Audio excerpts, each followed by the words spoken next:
Guys, eto, maglilinis tayo ng sasakyan. Babacuuming ko muna yung loob bago natin lilinisin yung labas. Ayun yung aking asawa kung nagsasampay. Kaway-kaway ka naman dyan. Hello! Samahan nyo ako guys. Maglilinis ako ng aking sasakyan. Babacuuming ko muna. Panoorin nyo kung paano ako mag-vacuum. Medyo maingay nga lang.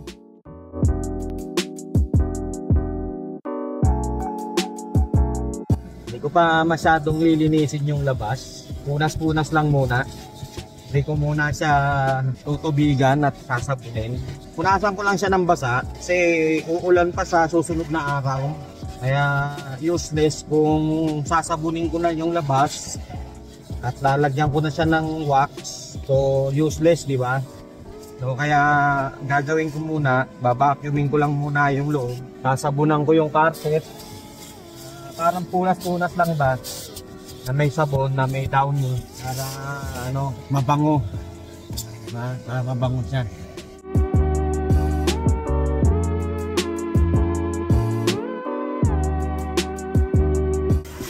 Actually, kumpleto ako sa panlinis ng sasakyan.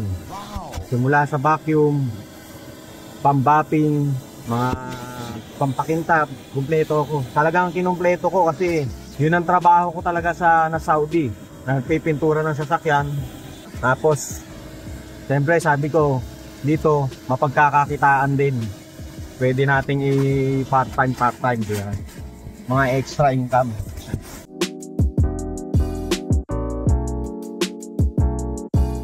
Meron din akong compressor para sa pang-spray ng pintura. Bumili rin ako para kung may magpapapintura, pwede na tayo. Napakalakas nitong vacuum ko. Oh. Lakas umigos niyan. Heavy duty yung vacuum ko. Ano lang tong vacuum na to? Itatapon na. So, binigay ng kaibigan. So, ginawa ko, tinanggap to din. Kasi panlinis din ng sasakyan. Diba? Nagpalit daw yung amo niya ng vacuum. So sabi ko akin na lang pang linis-linis ng sasakyan. Kasi may iba pa yung vacuum namin sa bahay eh.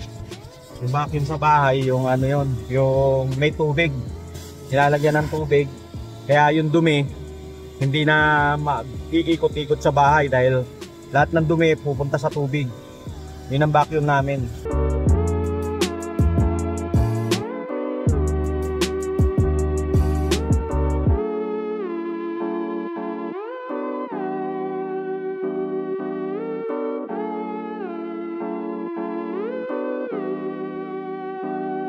Okay na. Magulit ng mga bigo pag dumi.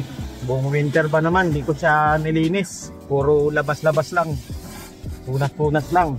Itong loob, hindi ko dahil hindi ka makakilos pag sobrang kapal ng isno. Actually, pwede ko naman siyang ipalinis. Kaya lang nangihinayang ako sa presyo. Papa deep cleaning mo is 300. So sayang, di ba? $300. Kayang-kaya ko naman siyang linisin. Ako na lang. Hindi na natin isasayang yung pera natin dun sa kaya naman natin linisin. Ayan guys, tignan mo yung kaibahan. Ayun yung dumi dun sa kabila. Ito na ngayon yung nalinis ko. Sorry, may mga naman yan, matte. Kaya lang, nilalagyan ko siya ng dyaryo, yung matte niya, para yung snow, hindi magbasa-basa yung carpet. So yung dyaryo ang nababasa. Tapos palit lang ako ng palit. So ganun lang ginagawa ko. Kasi kung hindi mo siya lalagyan, magpuputik, papangit yung carpet. So kaya nilalagyan ko na lang siya ng dyaryo para palit ka lang ng palit ng dyaryo. Ganun lang ginagawa ko guys para manatiling mukhang bago yung sasakyan natin kahit luma na. Di ba? Pero kung titingnan mo siya, bago pa rin siyang tingnan, di ba? Ayan. Hindi pa makintab yan. Hindi ko pa yan napapakintab. O, ayan siya. O, paano guys? Iwan ko na muna kayo ha. Para mapabilis ang trabaho ko. Tapusin ko muna to. Abangan nyo na lang yung karugtong nito. Ayan guys. Tapos na. Tapos ko nang linisan ng sasakyan. Ayan na. Ayan na siya ngayon. O.